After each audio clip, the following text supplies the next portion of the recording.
moins nous éveiller pour nous amener à nous réveiller.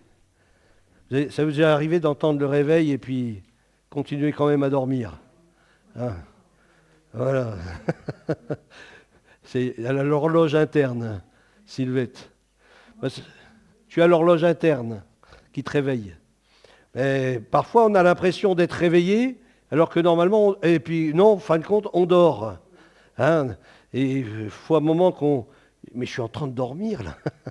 Je crois que ça arrive souvent à Evan. Voilà. On croit qu'on est réveillé, puis fin de compte, on dort. Et puis, alors, il faut qu'il y ait quelque chose qui se passe là pour qu'on puisse comprendre. Mais non, fin de compte, je suis en train de dormir, je ne suis pas encore levé. Et on se fait tout des automatismes du matin, quand on se lève, qu'on va à la salle de bain, etc. Et puis, on croit qu'on est dedans, alors que non, on est toujours couché dans notre lit.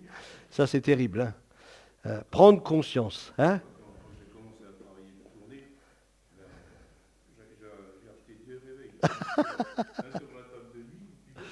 Tu es obligé de te lever. Ah ouais. J'en ai acheté un aussi à Evan, mais je crois qu'il ne le met plus trop en route parce que ça lui prend tellement... Mon père, il avait fait mieux, il avait travaillé de nuit, il rentre à 5 heures du matin, il se couche, puis d'un coup il se réveille, oh, je suis en retard. Il repart au boulot. Ouais. Aïe, aïe, aïe. Ah, ça, c'est terrible. Mais ça ne nous arrive pas, ça. Non.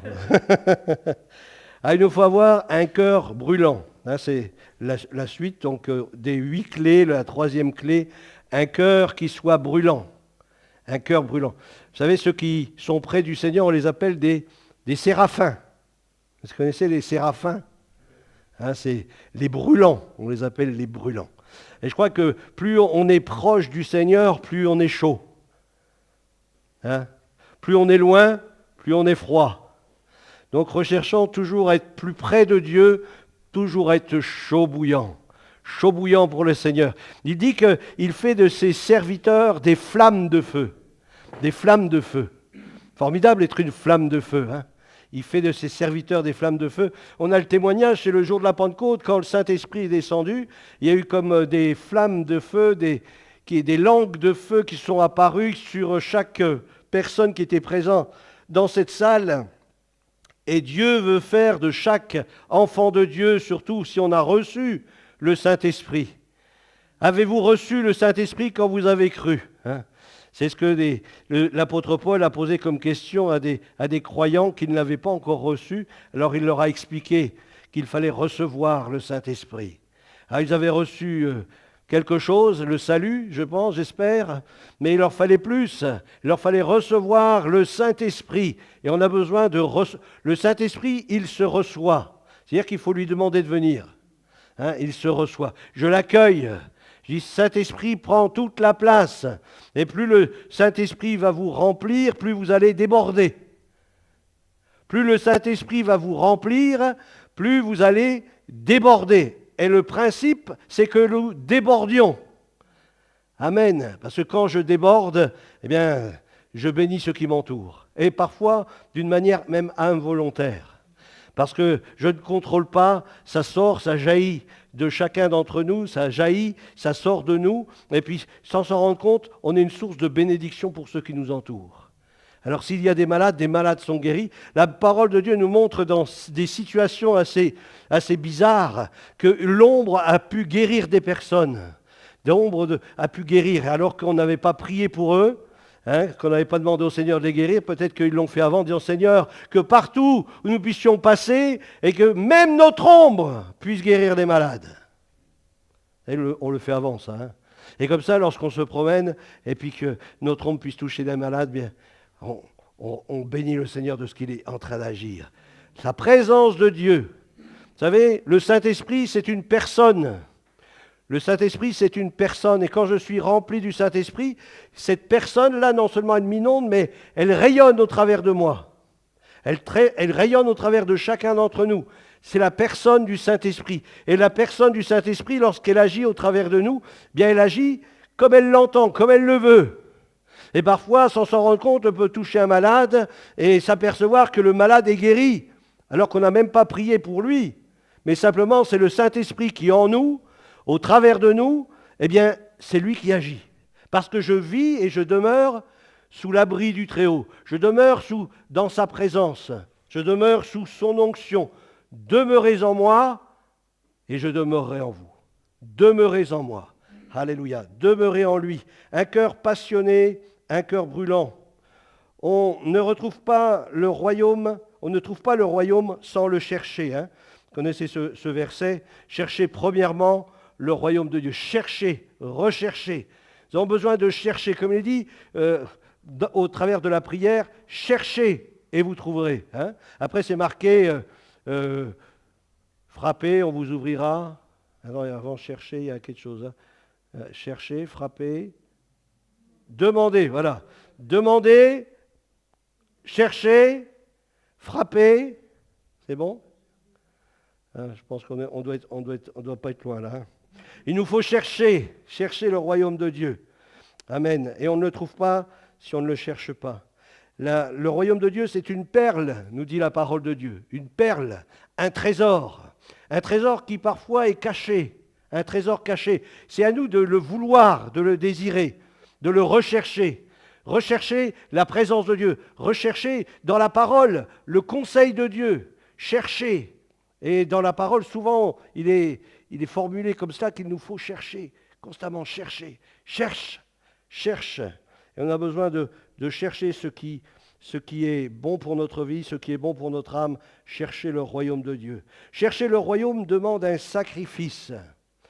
Chercher le royaume de Dieu demande un sacrifice, ça nous coûte. Vous vous souvenez, c'est Jésus qui a parlé aux églises de l'Apocalypse, dit « Allez acheter ».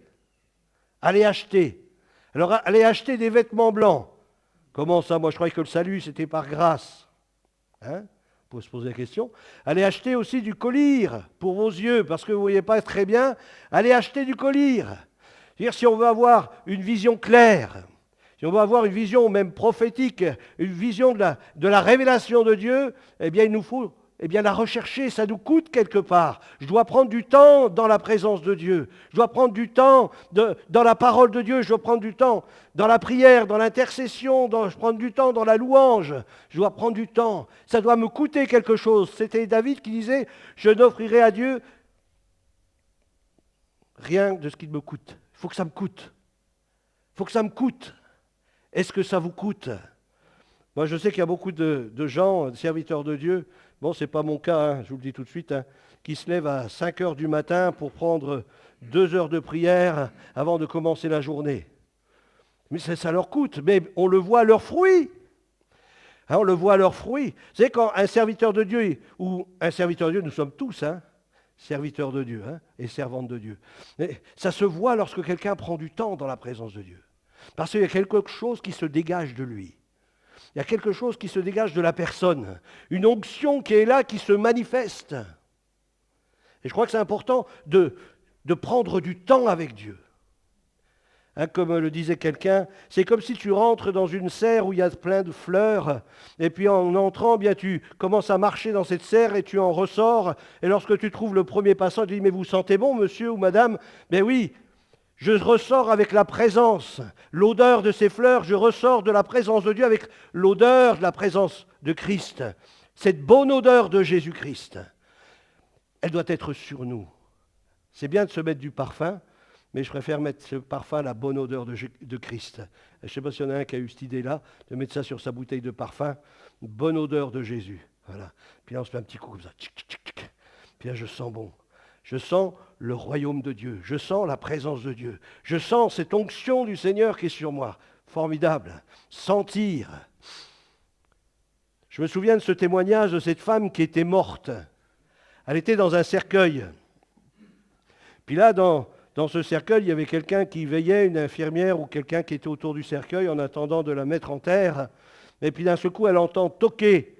Elle va voir derrière la porte, il n'y avait personne. Ça venait du cercueil. Quelqu'un qui était en train de toquer dans le cercueil. Et puis là, elle dit, mais qu'est-ce qui se passe? Comment on est affolé? Elle va chercher des médecins, des gens. Puis au moment où ils ouvrent le cercueil pour faire sortir la dame qui était à l'intérieur, il dit, mais il y a une bonne odeur sur vous, une odeur de fleurs. Et cette femme disait, oui, c'est vrai, je suis chrétienne. Et lorsque je suis morte, j'étais dans le jardin de Dieu. Et là, j'ai couru au milieu de toutes ces fleurs, au milieu de tous ces parfums. Et là, maintenant, ce que vous sentez là, c'est ce que moi j'ai vécu pendant que j'étais décédé. Et elle a pu rendre témoignage de la réalité du royaume de Dieu.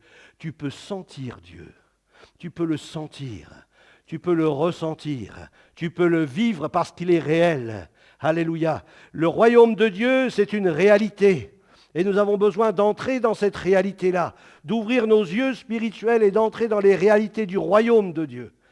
Il y a des choses qui nous échappent parce que nous regardons avec nos yeux humains, nos yeux charnels. Mais Dieu désire nous ouvrir les yeux. C'est pour ça que c'est important d'aller chercher ce collier.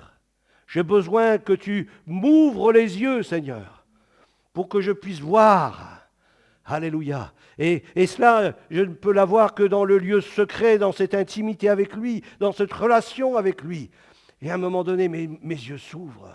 Je prends conscience des choses qui m'entourent. Alléluia. Il nous faut être un assoiffé, un affamé du royaume de Dieu. Parce que le royaume de Dieu ne se laisse pas trouver facilement. Vous vous souvenez, c'était Jacob qui disait « Je ne te lâcherai pas tant que tu ne m'aies pas béni ». Est-ce que vous êtes comme ça dans le lieu secret, dans votre war room, lorsque vous êtes là dans l'intercession, dire Seigneur, je ne te lâcherai pas tant que tu ne m'aies pas mis dans mon cœur cette assurance que tu as entendu ma prière et que tu vas agir selon ta parole. Je crois que c'est important. Sentir dans son cœur cet amen de Dieu. Cet amen de Dieu. Je vais prendre ta défense. Je vais combattre pour toi. Je vais agir selon ta parole que tu as prononcée. Formidable, hein? Dieu agit selon notre parole. Si notre parole, elle est avec foi, si elle est dans sa pensée, dans sa volonté, et si c'est une parole qui est imprégnée d'onction, s'il y a l'onction dans ma bouche, lorsque je prie avec l'onction du Saint-Esprit, lorsque je prie les prières de Dieu, amen, quand je prie les prières de Dieu, le bras de Dieu se met en mouvement et Dieu se met à agir, alléluia, et à manifester sa gloire. L'incrédulité n'est plus là, il n'y a plus de place pour l'incrédulité, il n'y a plus de place pour la raison, il n'y a que la place que pour la foi qui se saisit pleinement des promesses et qui les voit se réaliser avant même qu'elles deviennent réelles. Alléluia, gloire à Dieu. Soyons prêts à réaligner nos pensées à la pensée de Dieu, à comment Dieu voit les choses. Souvent, c'est nous qui faisons une analyse humaine, intellectuelle, et puis voilà, nous voyons les faits. Voilà, nous voyons les faits. Mais Dieu est au-delà des faits. Dieu, il voit au-delà. Tout est possible à celui qui croit. Est-ce que tu crois que c'est possible? Oui, si je crois que c'est possible, bien c'est possible. C'est possible. Enfin, je ne sais pas, pour moi, quand j'ai lu la parole de Dieu et que j'ai vu ces textes, ça m'a fait halluciner quand Josué dit que le soleil s'arrête sur Gabaon. Bon, je dis, mais comment? Cet homme qui veut contrôler l'espace, le temps, le soleil dans sa course, la terre, etc. Et le soleil s'est arrêté, nous dit la parole de Dieu. Et pas une heure. Hein. Le soleil s'est arrêté. Rendez compte? La foi jusqu'où elle peut nous amener à des réalités qui nous dépassent complètement. De dire à un paralytique, lève-toi et marche. De dire à un aveugle, ouvre tes yeux maintenant, alors qu'il n'y a plus Dieu dans les orbites. La foi nous fait dire des choses, nous fait faire des choses qui sont comme une folie pour les hommes. Alléluia. La folie de la prédication. Là, ce que je vous prêche, c'est de la folie. Mais cette folie-là, elle a la puissance de susciter la foi et vous amener à vivre des réalités spirituelles que vous n'avez même pas pensées ou imaginées. Alléluia. Le royaume doit avoir une priorité dans nos vies, doit être la priorité dans nos vies. Je rentre dans la présence de Dieu comme je rentre à la maison. Je n'ai pas besoin de sonner, hein. J'ai juste besoin d'entrer et de prendre place à la table du roi. Parce que c'est là ma place. Ce n'est pas une place que je prends par force. Comme il y en a, je me saisis du trône de la grâce. Je viens comme assaillir le trône de la grâce. Tu n'as pas besoin de l'assaillir, c'est le trône de la grâce. Viens simplement, entre simplement dans sa présence avec la foi. C'est la foi que Dieu honore, la foi que Dieu honore. La foi, et ça c'est formidable, quelqu'un qui a la foi. S'emparer violemment implique être passionné des choses de Dieu, être passionné du royaume de Dieu, être passionné pour le salut des âmes, être passionné pour exercer les dons du Saint-Esprit, être passionné pour l'œuvre de Dieu. Passionné. Est-ce que c'est ça votre passion? Est-ce que vous aimez à ce point le royaume de Dieu, c'est-à-dire l'Église, vos frères et sœurs, le monde qui vous entoure, puisque Dieu a tant aimé le monde qu'il a donné son Fils unique. Christ est passionné pour le monde. Il a donné sa vie sur le bois de la croix pour le salut de l'humanité. Est-ce que nous sommes passionnés pour le salut des âmes? Être passionné, avoir de la passion. Être passionné de la prière, de venir dans la présence de Dieu. Parfois, ça me titille, ça me dit, viens dans la présence de Dieu, viens dans le lieu secret. Souvent, et lorsque j'entends souvent des messages qui me touchent le cœur, c'est une invitation à aller dans le lieu secret, parce que je sais que c'est là que l'on reçoit. Ce n'est pas forcément devant YouTube, ce n'est pas forcément devant un écran, mais c'est dans le lieu secret que je reçois. La prédication, lorsqu'elle vient, elle me met des choses d'une manière intellectuelle. Il y a des choses que je comprends intellectuellement, mais il y a des choses que je comprends avec mon cœur. Et Dieu sait toucher notre cœur. Les premiers disciples, les premiers 3000 disciples qui se sont donnés au Seigneur, ils ont dit, ils eurent le cœur touché, le cœur vivement touché. Ils n'ont pas eu, d'un seul coup, la raison ne les a pas conduits à venir vers Christ. Mais c'est le cœur, leur cœur. Et c'est pareil, notre cœur doit nous conduire dans la présence de Dieu. Notre cœur doit nous conduire dans cette intimité-là avec lui. Mon cœur me conduit à évangéliser, à donner mon témoignage. Mon cœur, la vie chrétienne, c'est une vie qui est conduite avec mon cœur. J'aime la parole parce que j'y trouve mon cœur. Mon cœur me conduit à méditer la parole de Dieu. J'obéis au commandement du Seigneur avec le cœur, pas avec mon intelligence, mais c'est le cœur qui me conduit à obéir à ce que le Seigneur attend de moi. Le cœur. Alléluia. Alors bien sûr, si nous sommes encore peut-être un peu, entre guillemets, tièdes, bien Seigneur, viens me remplir. Déjà, si je prends conscience de mon besoin, c'est déjà 80% de gagné. Je prends conscience de mon besoin, Seigneur, je veux plus de toi, je veux plus de ta présence. Je ne me contente pas des miettes qui tombent de la table. Moi, je veux m'asseoir à la table et me nourrir de tout ce que tu veux me donner. Et je ne veux rien oublier. Lorsqu'on avait ces temps de jeûne et prière à Troyes, Sainte-Savine, on faisait le matin le stand biblique, et lorsqu'on rentrait du stand biblique, on avait un temps de jeûne et prière avec les responsables. Et puis là, vous inquiétez pas, la prière, elle était fervente. Tout le monde priait, c'était le feu. Il y avait des réunionnais, tu me diras, c'est peut-être ça. Et c'était le feu. C'était le feu. Et puis là, on priait, Seigneur, nous voulons voir ta gloire, vouloir voir ta puissance. Et puis pour les dons spirituels, Seigneur, je veux manifester des dons de révélation, des dons de puissance, etc. Il y avait un feu qui était là, qui brûlait. Comme ces disciples d'Emmaüs, qui disaient, mais quand il marchait avec nous, notre cœur ne brûlait-il pas? Dieu veut voir notre cœur qui brûle. Brûle pour sa présence, brûle pour son œuvre, brûle pour l'Église, brûle pour le royaume de Dieu, brûle pour le salut des âmes. Alléluia. Dieu désire voir notre vie brûler pour lui. Dieu veut faire de ses serviteurs et de ses servantes des flammes de feu. Alléluia. Dans le psaume 63, verset 1er, il nous est dit, « Dieu, tu es mon Dieu, je te cherche dès l'aube. » Dieu, tu es mon Dieu, je te cherche dès l'aube. Alors je ne sais pas à quel moment il va le trouver, mais au moins dès l'aube, il commence à le chercher. Prendre du temps à chercher Dieu. Dans le Cantique des Cantiques, souvent il nous est parlé de le bien-aimé, la bien-aimée. Enfin, si vous avez déjà lu le Cantique des Cantiques, il dit que l'un cherche l'autre. L'un cherche l'autre. Et on se cherche. Je cherche le Seigneur. Je le cherche. Et quelque part, c'est lui qui me cherche. Eh oui, quelque part, c'est lui qui me cherche. Et à un moment donné, il y a une rencontre. Alléluia. l'attente de la rencontre. Et là, je le rencontre. Et là, je vis dans sa présence, dans sa communion. Là, je parle bouche à bouche avec lui. Alléluia. C'est le moment, et c'est ce moment-là qui est précieux. Ce moment-là, il est précieux. Un peu comme l'apôtre Pierre qui disait, on pourrait ici dresser 3 tentes. Hein. On est tellement bien, on est tellement bien. Seigneur, je veux demeurer là, je veux demeurer là. Va à la rencontre, va à sa rencontre.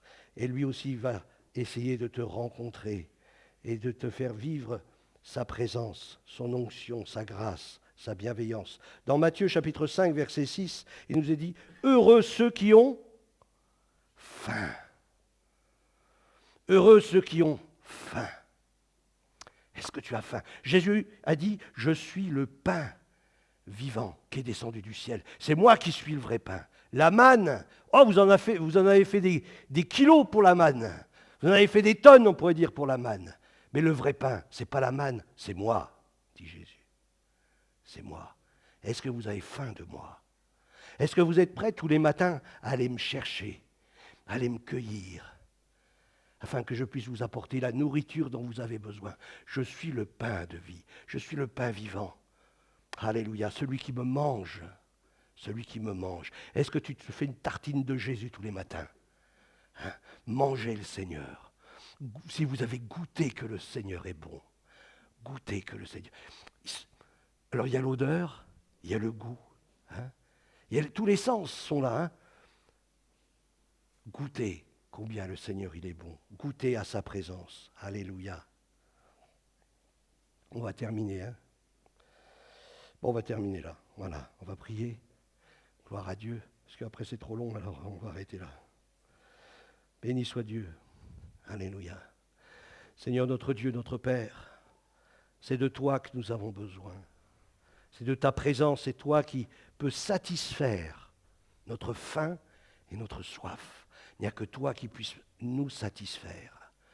Seigneur, pendant ces temps où plusieurs jeunes, que vraiment tu sois notre nourriture, puissions nous nourrir de toi, de ta présence, être rassasiés de toi, et te laisser agir en nous.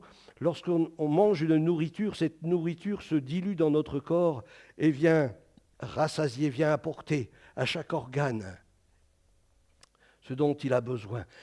Cette nourriture de ta présence, que nous nous nourrissons de toi, nous apportons de l'énergie à notre esprit, à notre intelligence. Nous apportons à ton esprit qui vit en nous, Seigneur, une dynamique de vie, une dynamique de feu, où des dons spirituels sont manifestés.